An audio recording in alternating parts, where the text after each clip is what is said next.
예, 알릴레오의 알짬 코너 고칠레오 시간이 돌아왔습니다. 이제 두 번째 고칠레오인데요, 오늘이. 우리 고칠레오 코너는 이 사회 혼란을 더 심각하게 만드는 각종 가짜뉴스, 특히 노무현 대통령과 노무현 재단에 관한 가짜뉴스뿐만 아니라 우리 삶과 관련된 중요한 사회적 현안에 대한 그런 가짜뉴스도 꽉 잡는 그런 시간입니다. 첫 회에서는 제가 문제가 되어서 저와 관련된 뜬소문 잡느라고 이분이 못 나오셨는데요. 이제 앞으로 고칠레오에 정기적으로 출연해서 가짜뉴스를 꽉 잡는 해결사 노릇을 하실 분입니다.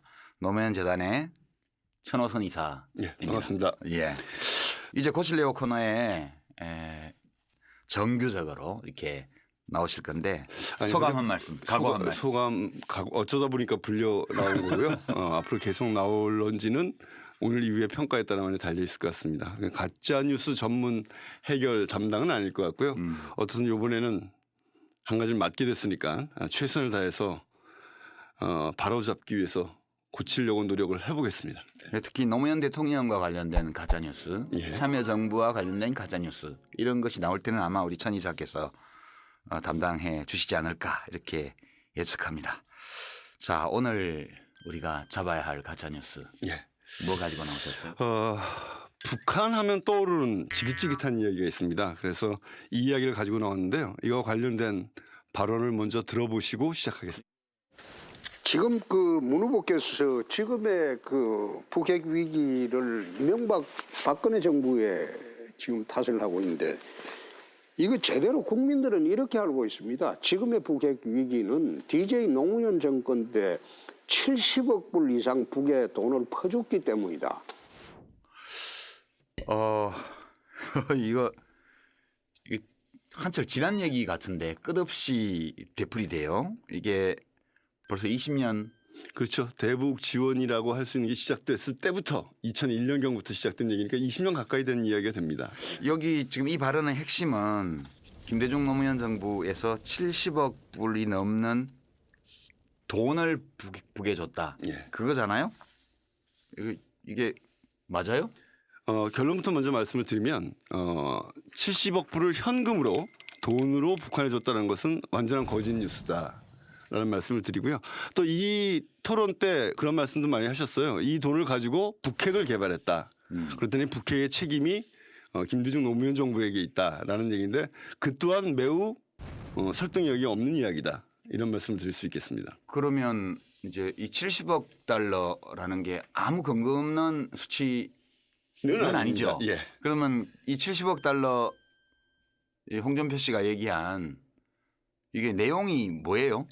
그러니까 뭐 홍준표 당시 후보가 지금까지도 그렇지만 별로 이렇게 친절하게 자기 발언의 근거를 설명하는 분은 아닙니다. 그래서 본인이 얘기한 적은 없지만 많은 사람이 또 언론에서 추정컨대 이 70억이라는 것은 김대중 노무현 정부 시절에 북한에 보낸 68억 불에 상당하는 현금과 현물을 의미하는 것일 거다라고 추정하고 있죠. 아마 그럴 거라고 생각합니다. 그러면 국민의 정부와 참여정부 10년 동안 68억 달러어치에 해당하는 뭐가 가긴 갔어요. 북한으로. 예, 그죠? 그렇습니다. 예. 왜 간 거예요? 이제 당시 이제 정부와 민간 양측에서 동시에 간 거고요. 또 한편으로는 이제 현물과 현금이 다 섞여 있는 겁니다. 그러니까 무엇이 같다는 건 온 게 있다는 얘기죠. 그래서 이걸 다른 정부의 액수와 비교하는 건 별로 중요하지 않을 것 같고요. 당시 이게 실제로 어떻게 쓰였는가 또 어떤 대가가 있었는가 이걸 확인하는 게 제일 중요한 문제라고 생각합니다. 우선 김대중 정부 그러니까 국민의 정부 때부터 보죠. 우선 북한에 현금으로 간 게 얼마나 되나요? 아예 숫자가 너무 많이 나오면 예. 이 듣는 분들이 헷갈리실 수 있으니까 예. 김대중 노무현 정부를 묻겠습니다. 예, 묶어서 묶으면 한꺼번에. 예. 68억 불 중에 현금이 39억 불, 현물이 29억 불이 갑니다. 예. 예, 이게 합해서 68억 불이 되는 거죠. 예. 이제 이걸 조금 자세히 들여다보면 정부든 민간이든 인도적 지원이 있습니다. 예. 인도적 지원은 모두 다 현물입니다. 여기서 현물은 밀가루, 옥수수 등등입니다. 의약품도 있고요. 이걸 소위 얘기하는 인도적 지원이라고 할 수 있고요. 두 번째는 정부에서 준 차관이 있습니다. 차관은 빌려주는 거죠. 이것도 현물로 갔나요? 현물로 갔습니다. 이건 어떤 거냐면 식량, 쌀이 좀 있고요. 그다음에 철도나 도로의 자재, 경공업을 위한 원자재 이런 것들로 구성되어 있습니다. 그렇기 때문에 또 철저하게 현물로 갔습니다. 그것을 돈으로 환산하면 이렇다 이런 얘기를 하는 거죠. 그러니까 이거는 현물로 간 거니까 예. 이 밀가루나 뭐 옥수수나 혹은 뭐 도로 만드는 그런 자재 이걸로 핵무기를 만들 수는 없었겠죠. 유일하게 방법이 있다면 그걸 받아서 북한 바깥으로 갖고 나가서 팔아서. 달러로 팔아서 달러를 받아서 그것을 핵 개발 자금에 쓰는 방법이 있겠는데 그렇다면 다 드러나겠죠. 예. 뭐 정보기관이나 이런 데 다 드러나고 소문도 다 퍼질 이야기고요. 그 많은 액수를 그렇게 했을 가능성은 전혀 없어서 현물이 핵 개발에 사용되었다. 이것은 전혀 근거 없는 얘기다. 그럼 39억 불이 현금으로 넘어갔는데요. 예. 이 내역은 어떻게 되죠? 예, 두 정보기간 동안 북에 송금한 현금이 39억 달러입니다. 그런데 이것은 대부분이 다 남북 간의 교역 등 우리의 이익을 위해서 보낸 것이죠. 이걸 퍼주기라고 할 수는 없습니다. 이런 식이라면 세계의 모든 교역이 다 퍼주기가 되고 우리가 미국과 중국에 엄청난 퍼주기를 하고 있다는 황당한 이야기가 되게 돼 있습니다. 39억 달러의 1만 분의 1만 정부가 현금을 보냈습니다. 이게 왜 갔어요? 요거는 딱 한 번 갔는데요. 노무현 정부 때 남북 이산가족 상봉을 위해서 다 금강산에 모을 수 없으니 화상 상봉센터를 만들자라고 해서 우리 쪽에서 지원을 했습니다. 그때 북한의 화상상봉센터 만드는 예. 비용을 지원한 게 40만 달러. 그중에 여러 가지 보냈는데 요거는 현금으로 줬어요. LCD나 이런 거. 또 그다음에 이게 북한의 5지역에다가 이제 화상센터를 만드는데 거기까지도 또 북한 그 이산가족을 모시고 와야 될 거 아닙니까? 그래서 그것과 관련된 차량 구입비 등으로 해서 4억 5천만 원 준 게 정부가 준 유일한 현금. 나머지 39억 불의 대부분 그러니까 99% 이상은 뭐죠? 다 민간에서 교역을 하거나 그러니까 물건을 받았던 얘기죠. 위탁 가공을 하거나 개성공단 임금으로 주거나 사용료로 주거나 해서 다 대가가 있는 분명한 대가가 있는 것들이었죠. 그러니까 이거는 소위 말하는 자본주의적 혹은 시장 거래. 그렇습니다. 우리가 남는 게 있기 때문에 주고받은 것이죠. 예. 그러니까 개성공단 북한 근로자들 임금 같은 것도 포함하세요. 예. 에게 지급한 임금. 예, 그다음에 우리 기업들이 북한 기업에 임가공 위탁해가지고 예. 임가공 뭐 옷 같은 거 이런 거 받아서 그렇습니다. 그 대가 지불한 거 이런 거니까 이거는 상거래죠, 상거래. 그죠? 예. 남북한 기업 사이에 상거래 실적 이게 39억 달러 현금 거래의 99% 예. 이상. 예, 좀 더 정확하게 말하면 99.99% 정도 될 텐데요. 이것은 남북 화상 상봉센터의 확충을 위한 것이었습니다. 2005년부터 약 2년 동안 참여정부에서 3,700명이 이 화상 상봉센터를 통해서 이산가족 상봉을 했습니다. 그만큼 매우 중요한 사업인 거죠. 북한은 그 전쟁 때 호적 등본이 다 없어졌고요. 주민등록 전선화도 되어 있지 않습니다. 그래서 우리가 명단을 넘기면 일일이 다 찾아다녀야 합니다. 이런 점에서 볼 때 남북 이산가족들의 절실함을 놓고 볼 때도 이것은 결코 퍼주기를 위한 현금 제공이라고 절대 얘기할 수 없을 것이고요. 물론 이제 이것이 정권이 바뀌면서 중단되었습니다. 이제 새롭게 다시 시작해야 합니다. 그러면 이 홍준표 씨의 그 당시 자유한국당 대선 후보의 이 주장 70억 달러 이상을 북에 돈을 퍼줬기 때문에 북핵 위기가 왔다. 이거 가짜 뉴스라고 해야 되나요? 일단 70억 불을 현금을 줬다, 돈을 줬다는 건 100% 가짜고요. 예, 지금도 근데 그것이 근거가 되어서 마치 사실인 것처럼 알려지고 있고요. 예. 나머지 부분 현물을 가지고 북핵 개발을 위한 달러를 확보했다. 이것도 거의 뭐 불가능한 이야기이고요. 민간 차원에서 오간 것은 다 주고받는 충분한 우리의 입장에서 상거래. 상거래였고 대가가 있었던 것이다. 사업권이든 이용료든 임금이든 위탁가공비건 예, 물건을 받건. 예. 저 이게 사실관계는 이게 다죠. 그렇습니다. 더 보탤 사실관계가 있나요? 뭐 왜 그 불법 송금 뭐 있었잖아요. 그 얘기 전에 한 가지만 네. 말씀을 드리면 차관이 있어요. 차관. 북쪽에 보낸 것 중에 차관 현물 차관. 아까도 현물 말씀드렸지만 29억 달러 중에 차관이 일부 있죠. 차관을 최근에 이제 언론에서 또는 야당에서 문제제기했던 것 중에 하나가 이 차관을 빌려준 건데 하나도 못 받고 있다 이렇게 얘기하고 있습니다. 그런데 이게 이제 2001년 김대중 정부서부터 우리가 차관을 줬는데 차관은 식량이나 도로나 철도의 자재들입니다.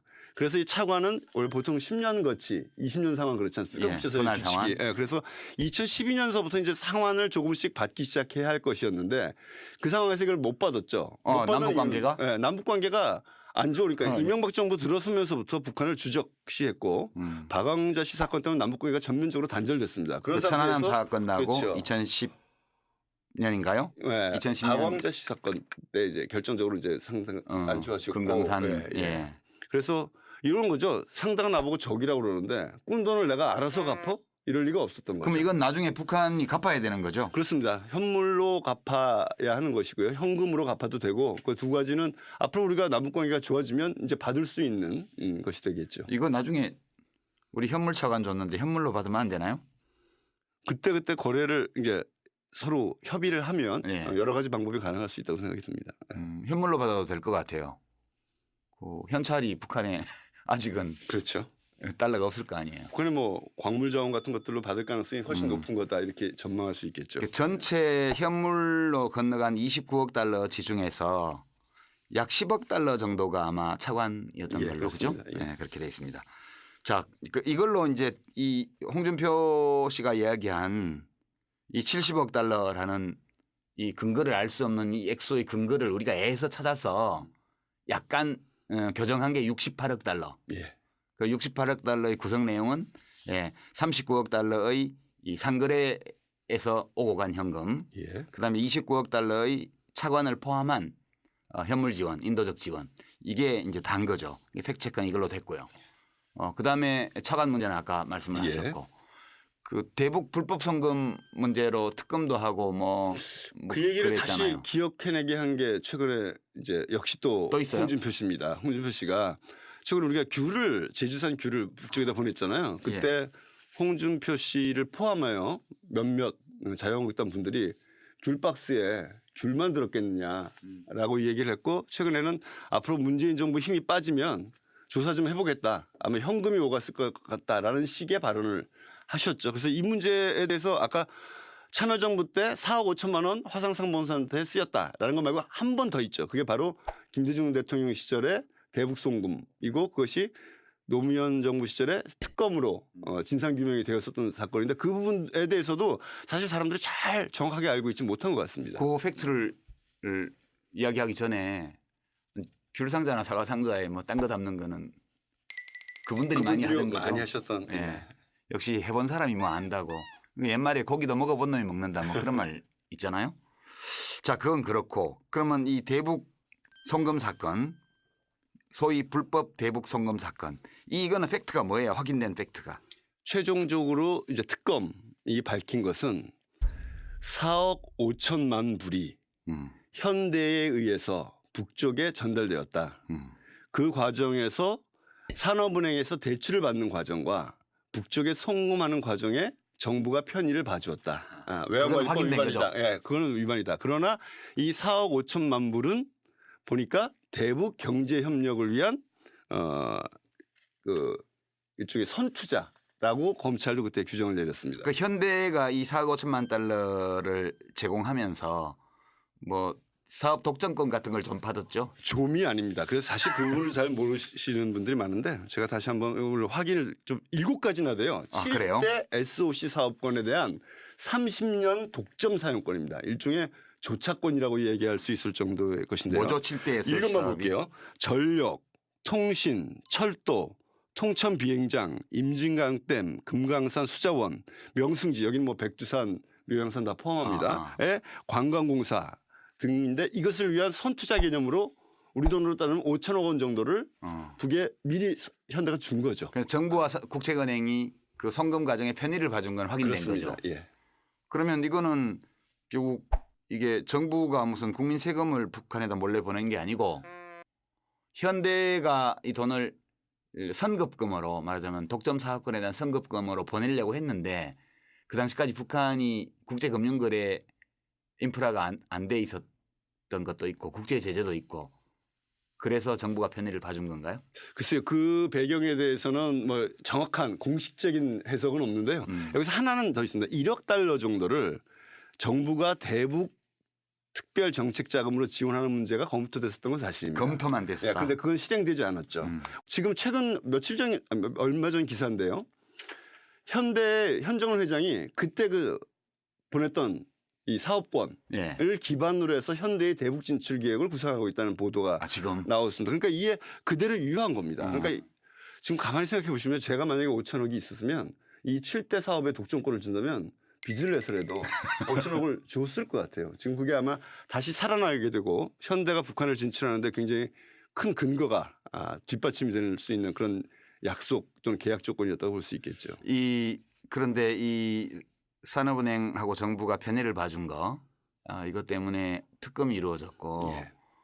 그 국회에서 야당이 그때 다수였을 때니까 이 특검법을 의결했을 때 노무현 대통령이 거부권 행사를 안 했다는 이유로 예. 굉장한 정치적 공경을 맞았잖아요. 그렇습니다. 특히 김대중 대통령을 좋아하는 사랑하는 그런 분들한테 굉장히 비난도 많이 받았고요. 섭섭해하시고 예. 비난도 하시고. 그런데 그랬죠. 이거 그때 왜 거부권 행사를 안 했는지에 대해서는 기록이 좀 남아 있죠. 예, 그 여러 가지 이유가 있겠습니다. 가장 큰 거는 그 뭐 우리 유 이사장님께서 쓰신 운명이다에도 나와 있고 취재하시고 쓰신 예, 거 아닙니까? 예. 당시에 만약에 이 부분이 김대중 대통령이 나도 알고 있었다라고 하고 통치 행위의 일환이었다라고 하면 이 문제가 큰 문제가 되지 않을 예. 것이다라고 노무현 대통령 측에서 사람을 보내서 이야기를 동교동에 전달을 했죠. 했죠. 예, 그 이제 사실 유인태 정무수석이 그 당시 가시기도 하고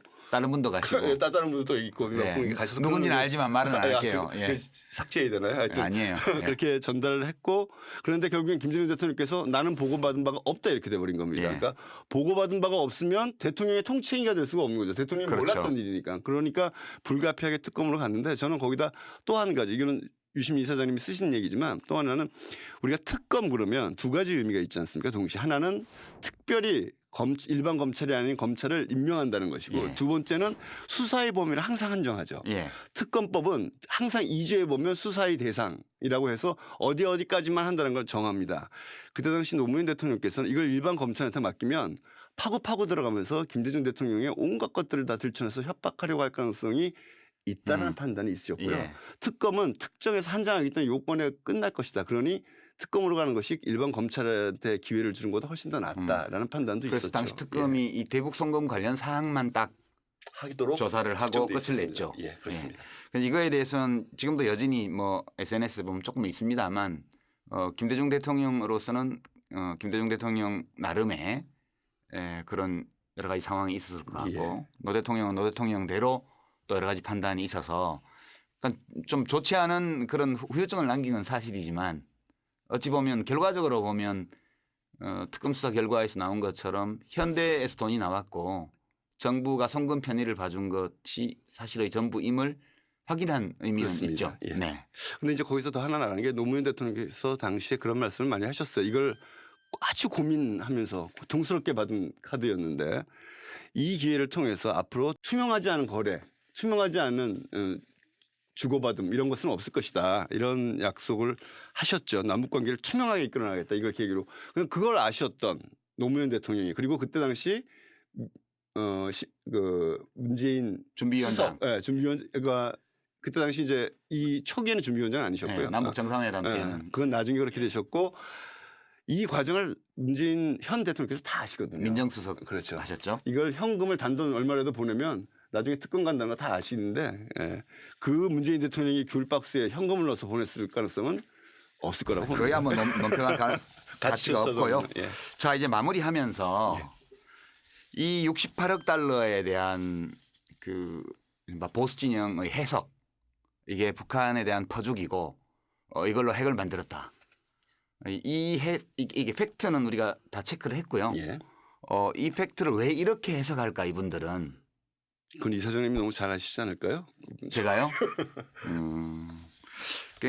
제가 이제 받은 느낌은 이게 대부분이 인도적 지원하고 현물 차관, 현물로 지급한 인도적 지원이었고 현금으로 오간 것은 99.9%가 다 상거래에 동반되는 그런 현금 지급이었는데 어쨌든 현금이 북한에 들어가면 다 이게 그 대량 살상 무기 개발에 이걸 쓴다 이렇게 전제를 두면 이렇게 비난할 수 있다고 봐요 저는. 근데 이제 이분들이 걱정을 해소하려면 북한하고 우리 사이에 아무런 경제적 거래를 안 해야죠. 그렇죠. 네. 그죠? 그러니까 결국 이 팩트를 이렇게 해석한다는 것은 앞으로도 항구적으로 분단 상태에서 살아가자. 북한과 아무런 거래도 하지 말고 대결하면서 이것을 매우 이상적인 미래로 이렇게 그리고 있기 때문에 이렇게 해석하는 거 아닐까요? 그렇겠죠. 그래서 노무현 대통령께서 당시 하셨던 이런 예. 관련된 말씀 한번 들어보면서 얘기를 마무리 짓면 어떨까 예, 뭐 그걸로 싶습니다. 충분할 것 같아요. 그죠? 예, 예. 설사 미치는 장사이면 북한을 그대로 두어야 합니까? 그럴 수는 없습니다.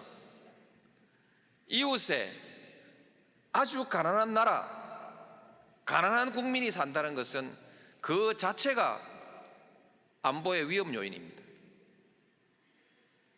그래서 설사 수지가 맞지 않더라도 우리는 평화를 위해서, 우리의 안전을 위해서 투자해야 합니다. 이 시각이 이제 이 68억 달러를 전혀 반대쪽으로 바라보는 그런 비전이나 시각을 대변하고 있는 예. 말씀이죠. 예, 객관적인 근거 사실도 틀리지만 해석도 다릅니다. 우선은 남측의 국민, 북측의 인민들의 생존과 삶에 어떤 방향이 좋을 것인가라는 것이 중요할 것이고요. 그런 관점에서 봐야 하고요. 우격 다짐이 아니라 합리적인 시각을 가져야 합니다. 남북 관계가 악화되면 가장 먼저 타격을 입는 것은 북한 인민의 생활 그리고 남한의 경제라고 볼 수 있을 것 같습니다.